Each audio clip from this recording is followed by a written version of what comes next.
So while Maui is reeling from hundreds, still missing a very tone-deaf Joe Biden and his family chilled at left-wing billionaire and climate investor Tom Steyer's $18 million Lake Tahoe home. Did we mention Nevada officials are actively investigating whether Steyer skirted the law over renting his swanky vacation home to the Biden family? Let's bring in president of the Government Accountability Institute and host of the podcast, The Drill Down, Peter Schweizer. Peter, the White House said they actually had the cojones, to say, oh, the Bidens are paying market prices to rent these places that they're staying at. That's going to exceed Joe's full salary, Peter.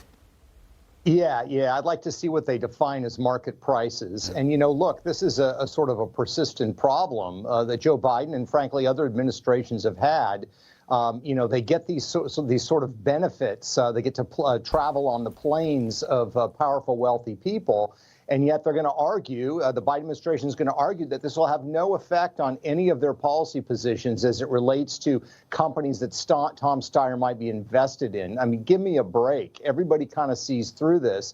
So we'll have to see when the financials are filed. But I'm skeptical. Joe Biden has done this many times in the past, and I think that his practice obviously continues into his presidency. Peter, if you don't remember Tom Steyer, for the folks, I know you do, Peter, but the folks, Tom Steyer ran for president. Tom Steyer ran on a green agenda platform. Tom Steyer was also an apologist for being a successful white man.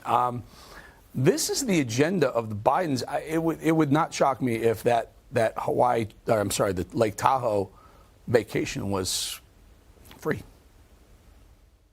Yeah, no, it wouldn't surprise me either. And let's also remember Tom Steyer, the great investor warning against climate change, used to be a massive investor in the coal sector, especially in Asia, where all those coal plants were being built.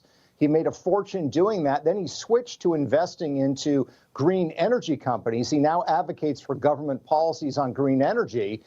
His companies would, I dare say, benefit mightily from a lot of the policies he's pushing and a lot of the policies pushed by the Biden administration. So, it's a classic example to me of somebody who is talking a certain talk, but they're also lining up their investments in such a way to where they're going to benefit from their so-called good words. Peter, you've been following this a long time. In modern history, modern presidents, have you ever seen a more apparently corrupt man, a family who's willing to literally do anything to earn a buck off the back of the American name or the office?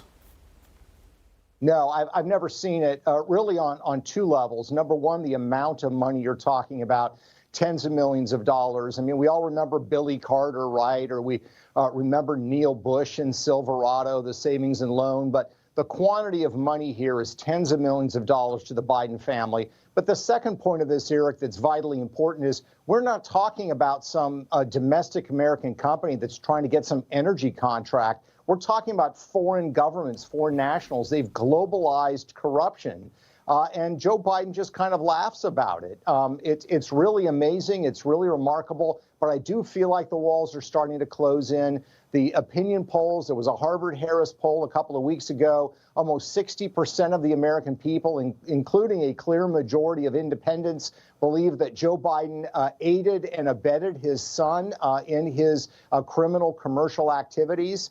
So people are starting to pay attention, and the Biden team does not have any good explanations for how this money showed up and what they did to earn it.